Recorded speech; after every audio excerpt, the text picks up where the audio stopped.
नेता अनुपम तिवारी ने संभागायुक्त बीएस जामोद के हालिया निर्देश पर टिप्पणी करते हुए कहा, एक ही उल्लू काफी था बर्बाद गुलिस्ता करने को, हर साख पर उल्लू बैठा है, अंजाम गुलिस्ता क्या होगा। दरअसल संभागायुक्त ने अधिकारियों को हर मंगलवार साइकिल से कार्यालय आने का निर्देश दिया है ताकि पेट्रोल की बचत और पर्यावरण संरक्षण का संदेश दिया जा सके। अनुपम तिवारी ने इस पहल पर तंज कसते हुए कहा कि जब मंत्रियों के दौरों और कार्यक्रमों में भारी भ्रष्टाचार हो रहा है तब केवल साइकिल दिवस से बदलाव संभव नहीं है। उन्होंने आरोप लगाया है कि एक मंत्री के कार्यक्रम में ही लाखों रुपए के समोसे, काजू और किशमिश पर खर्च कर दिए जाते हैं, जिस पर भी लगाम लगानी चाहिए।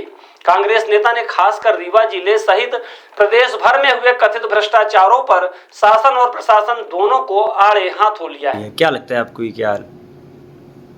देखिए, वैसे ये बात सारे देश के लिए कही जा सकती है, पर मैं रीवा के और आपके प्रश्न के संदर्भ में ये कहना चाहूँगा, एक ही उल्लू काफ़ी था बर्बाद गुलिस्ता करने को, हर शाख पे उल्लू बैठा है, अंजाम गुलिस्ता क्या होगा।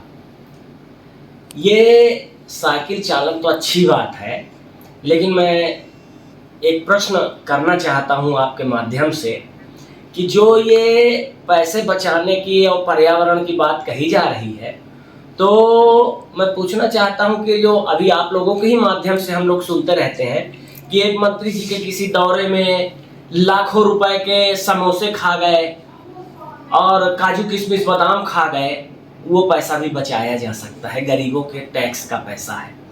और मैंने देखा कल कई लोग अधिकारी बाइट देने के लिए फोटो खिंचवाने के लिए आगे आगे साइकिल में जा रहे थे और पीछे पीछे उनकी गाड़ियां जा रही थी, उनके ऑफिस तक फॉलो कर रही थी उनको। इसमें भाई कौन सा पैसा बच रहा है? पेट्रोल डीजल तो खर्च ही हो रहा है। और इसके अलावा भी ऐसी बहुत सारी बातें हैं। आपने लाखों पेड़ कटवा दिए, पहाड़ों को आप खोदे डाल रहे हो, कहाँ पर्यावरण का आप वो कर रहे हो हैं? आप तो देखिए, ये सिर्फ एक दिखावा है, क्योंकि पूरी तरह से ये जो सरकार है ये दिखावे की, ढोंग की और नौटंकी की सरकार है। और जिस तरह से अभी यहाँ प्रशासन को पूरा हाई कोर्ट ने कुछ विभिन्न मुद्दों पर जनता की संवैधानिक अधिकारों से जनता को वंचित करने के लिए फटकार लगाई है, ये आप किसी से छुपा नहीं है। तो ये अपने चेहरे को चमकाने का प्रयास किया जा रहा है, जो इसको मैं उचित नहीं मानता हूँ। इसलिए उचित नहीं मानता हूँ कि अगर वो मंगलवार को साइकिल ही चलाना चाहते हैं तो भगवान बजरंगबली स्वामी उनको सद्बुद्धि दे, और जो वो जन सुनवाई करते हैं और जो बेचारे गरीब दूर दूर से आंखों में आंसू लिए, दिल में और चेहरे में पीड़ा लिए आते हैं अपनी अपनी समस्याओं को लेके, और वो जन सुनवाई का कार्यक्रम 100% फेल रहता है, तो कम से कम संजीदगी के साथ अपने दिल में भगवान का ख्याल करके और उस जन सुनवाई के 100% लोगों का काम पूरा करें, तो हम मान लेंगे कि निश्चित रूप से आप पर्यावरण के लिए, लोगों के लिए, मानवीयता के लिए, रीवा के लिए कुछ करना चाह रहे हो।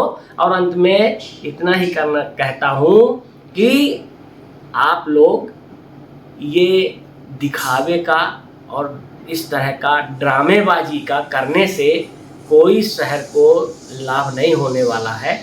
ना आप इस तरह से वो कर रहे हैं, जनता के टैक्स का पैसा न मंत्रियों के दौरों पर लाल कालीन बिछाने में बर्बाद होना चाहिए, न बड़े बड़े कार्यक्रमों में जो लाखों करोड़ों फूंक दिया जाता है न उसमें बर्बाद होना चाहिए।